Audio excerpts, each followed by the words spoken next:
Today is July 4, 2010. We are in Valparai. This is Nembaparai, Suicide Point. This is Vignesh. It's terrible.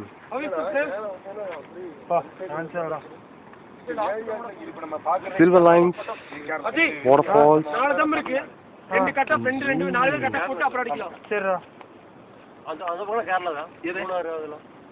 இந்த பாடு இருக்கு பாத்தீங்களா, இது திருவாங்கூர். ஒன்றும் தெரியல.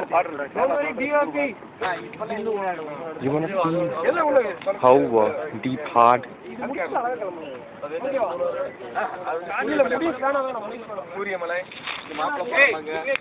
கிரவுண்ட் மாதிரி இருக்கு. இதெல்லாம் ஒரு பூமியோட வேஸ்ட் கிடையாது. அதெல்லாம் ஏலக்காய். வர ஒரு சோலையா பெரிய மரம். ஒரே நிமிஷம். ஏலம் ஏலக்காய் இருக்கு. என்ன அது எங்க? கேரளா முருவாங்க. பெரிய